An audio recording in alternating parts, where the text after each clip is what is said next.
Hello, my name is Daniel Miller, and I am here to invite you to join us on our study tour in January of 2022 to Honduras. The course is called Biodiversity, Brains, and Behavior. It is a Carthage Symposium, if that still exists at that time. It is a Nat Sci lab class and an elective in biology and neuroscience for those majors. And I will be leading this next January with Scott Hegrenis. And in this course, we study tropical ecology, evolution, and the culture of Honduras, and particularly focused on underwater ecology on a coral reef. So we would begin next January with class on the 6th and 7th, and then on the 8th we fly out to a place called Cocoa View Resort, and we scuba dive there for 1 week, and then we will go to the mainland for several days to see some of the mountain tropical regions and study the ecology and the culture there. So this is the main place that we will be spending our J term. This is the island of Roatan, and this is the dive resort called Cocoa View. So while we're there, we stay in these houses along this beach. This is the main area where we have our meals and socialize, an area for boats, and then all of this other area is underwater. And in fact, you can see sand chutes jutting down here, which is what leads into the coral reef walls that we're capable of diving on right from the resort. So you can see here some students walking out to a little platform area so that they can begin a dive, which is just underneath the water here. And right underneath this water is a purposely sunk wreck called the Prince Albert. It is a 4-story tall freighter with lots and lots of sea life living on it.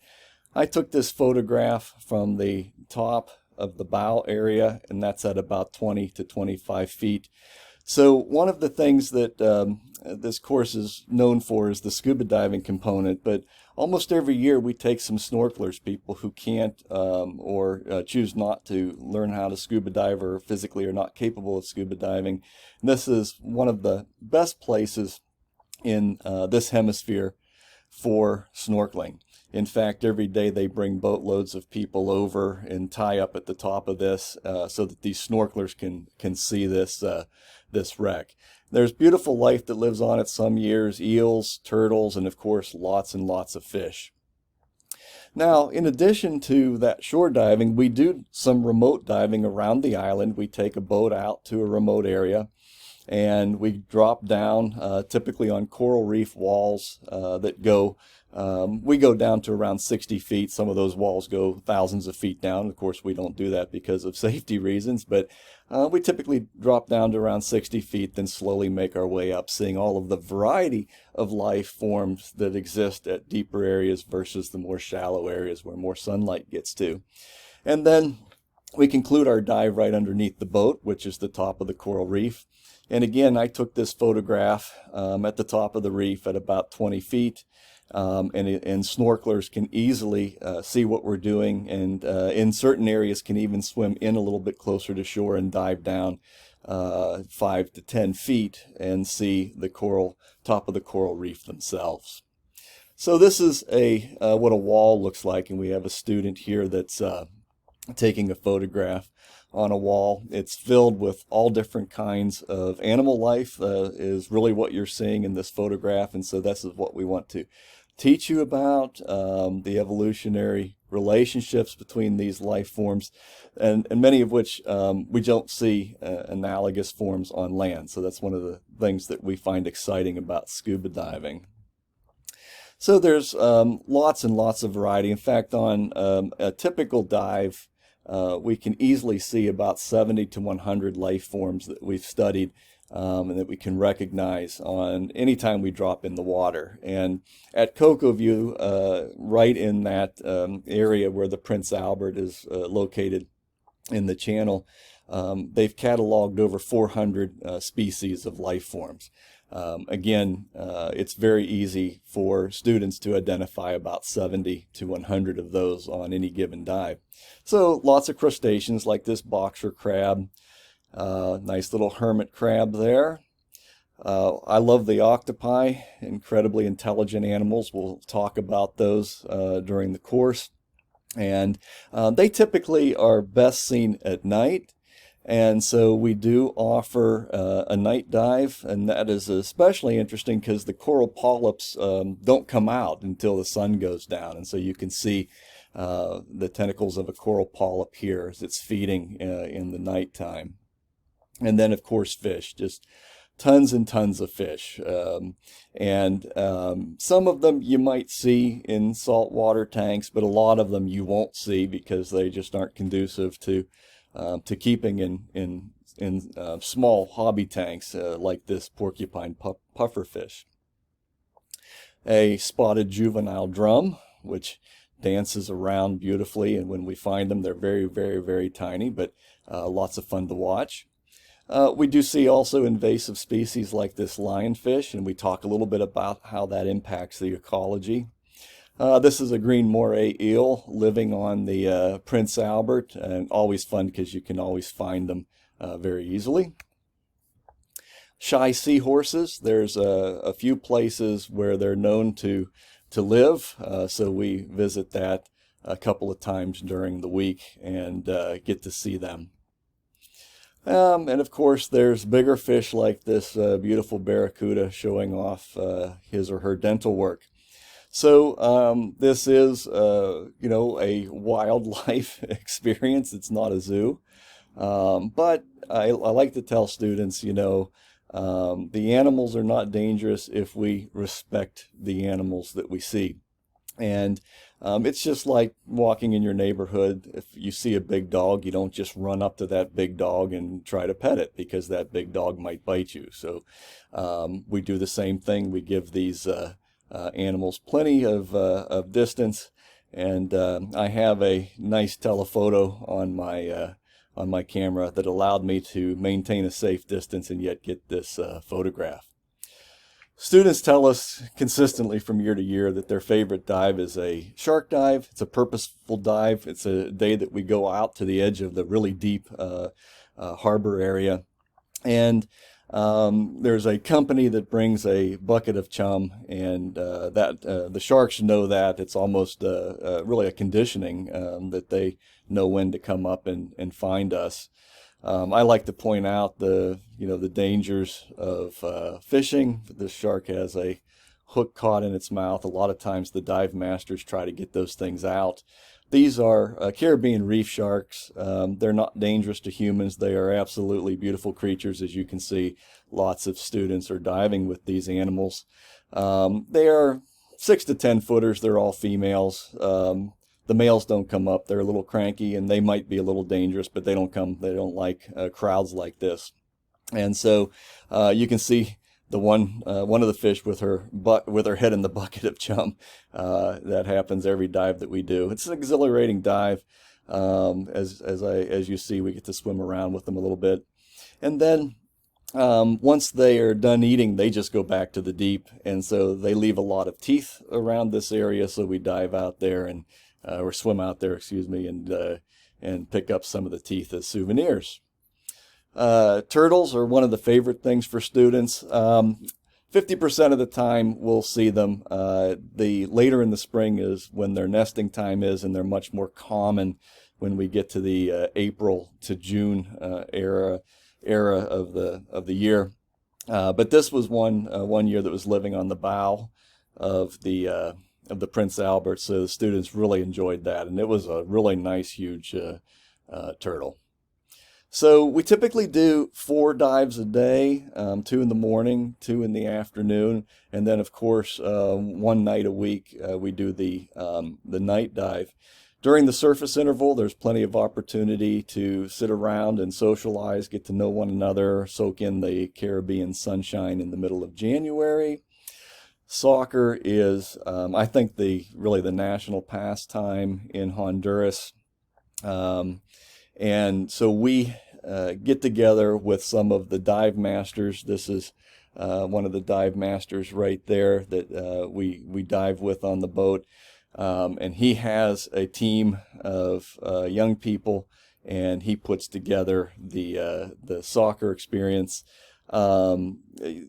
very few years that we actually score any goals, and so then we mix up the team so it's half Honduran and half American, and then we really have a great time, and it's a great opportunity to get to know some native Hondurans. Then, after a week of diving, we will fly over to the mainland and go up about 4 hours into the mountainous region, where actually Copan is about 8 miles from Guatemala. So it's way up in the dry side of the country in the mountains in the coffee plantation region. I don't know if you can kind of see the mountains in the background because there's a lot of mist on this morning that we woke up. But students have really told us how much they love this part too. I mean, the scuba diving's, obviously really the important, or snorkeling if that's what you would choose to do.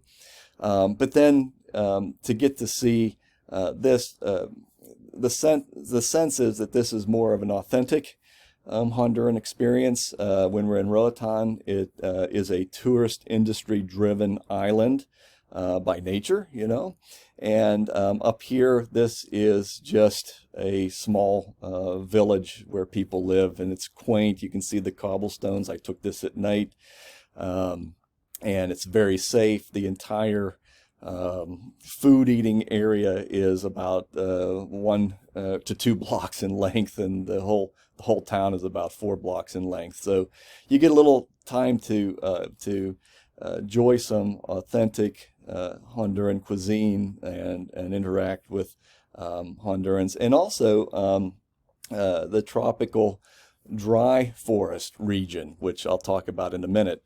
But the most important thing in Copan is the Mayan ruins that are located there.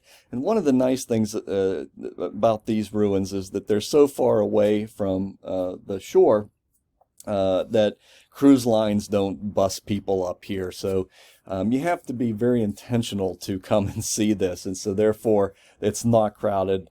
We get a very intimate experience. We spend about a day here with a guide. We often have an archaeologist who gives us a beautiful lecture on the history of this little Mayan city.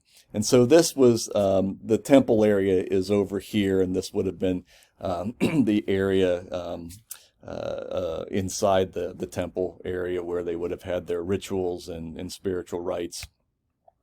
This is their ball game course, I guess you would say. We learn a little bit about the Mayan ball game. I want to move myself a little bit here because one of the really cool things is that you can see a little bit of the original color that was on these buildings at that time. And this is old. This city of Copan for the Mayans was about 500 AD to 800 AD. And so it was mostly covered by time and by dirt. It was started to be excavated in the early 1900s, and much of it, the important parts of it, are certainly quite accessible to us.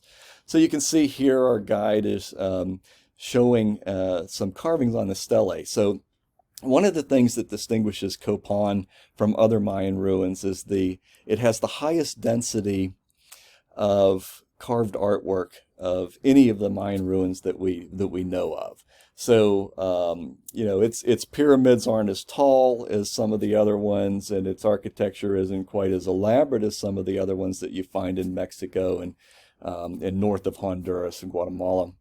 But there are carvings just everywhere. And you can also see we're sitting on an area that would have been part of this large amphitheater that when they had celebrations, they would have all been sitting on these steps as the celebrations were occurring. And so the laws in Honduras allow us to be on a large part of this and really experience this area. So here's a close-up of some of the carvings. This is the first king of Copan, and I believe there were 14 altogether, so this was the last one. And the carvings are quite elaborate, and they tell the entire history of the people, and that's where the archaeologist really tells us, and the guide tell us how to interpret all of that. So in addition to the Mayan ruins, we get to go around and visit a little bit of this town. One of the important things that we do is go to a private school that is for impoverished Hondurans. In Honduras, they don't go through the 12th grade in high school, so most Hondurans can't come to the United States to go to college. This is a private, by donation school that takes students through the 12th grade so they're capable of coming to other countries that require that for college. And so we take down usually several suitcases full of supplies. We get to interact with the students. It's a bilingual school. And one of our alumni, after graduating, went down there and taught for 1 year in the sciences. And so if that's something you might be interested in, they can explain how that process works, because they're always looking for people, fresh college students, to come down and to be a part of what they're doing. And then, of course, the tropical terrestrial life, and this is where my colleague Scott Hagrenus loves to talk about the flora and the fauna. And so we have all different kinds of plants, and we have all different kinds of animals. And one of the highlights is going to a bird park where these parrots will actually sit on your shoulder, so you can pretend you're a pirate and get your picture taken. Then there's others you wouldn't want sitting on your shoulder, but you get to see them up close, like this toucan. And then, of course, there's wonderful insects like this banana plant tarantula, and we are always happy to point those out because we love insects, and you'll see plenty of those as well. I like to point out, hopefully COVID will be quite under control by the time January comes, but there is a 0% risk of getting COVID while you're scuba diving underwater. So we will do whatever is necessary at that time, and it's really hard to predict at this time what will be necessary, but we will follow all safety protocols. But I believe there's lots and lots of people that I know who are heading back to Roatan right now. And I think by January it'll be quite open. Especially Roatan, it's very nice because it's an island, so it's very secluded, and they can monitor every person that comes onto it. So it's had a very low rate of COVID. And the same thing with Copan, being so small and so remote up in the mountains. It's had a very small amount of COVID overall compared to the rest of the country of Honduras. So we purposely chose those two areas that we feel are very safe, even if the rest of the country is having problems. All right, so we're estimating this trip at 3,300, and I'm sure that it's not going to be more than that. We might be able to get a little bit less. We'll have to see, but that includes almost everything. That includes all your flights, and that includes room and board and diving. Things that it doesn't include is dinner in Copan for 3 nights. Dinner in Copan, $20 is like a feast. Easily $10 could get you a full meal there. And then mast fins, fin boots, and snorkels are personal equipment that you'll need to purchase, but I recommend that you wait to do that, especially if you're not scuba certified. I offer EXS 0290 scuba training as one of those lifelong experience courses. If you haven't had that, it would count as 1 credit for you.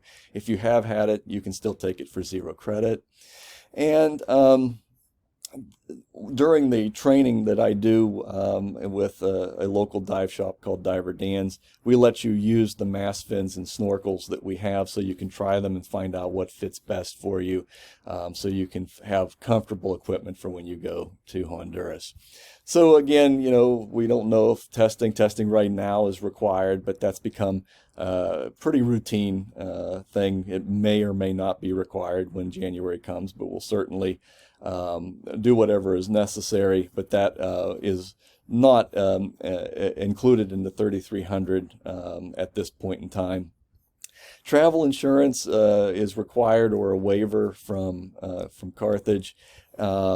This year it was running about $118, which is for any reason, including for COVID. We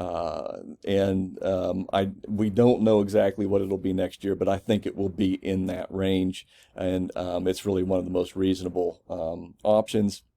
And if you decide to commit to the course, I will give you the information so you can get in touch with our travel agent and decide whether you want to purchase that. So here are the policies. I just briefly talked about that one policy. I encourage you to go there. And of course, it's all subject to change, but for right now, that's what we're operating by.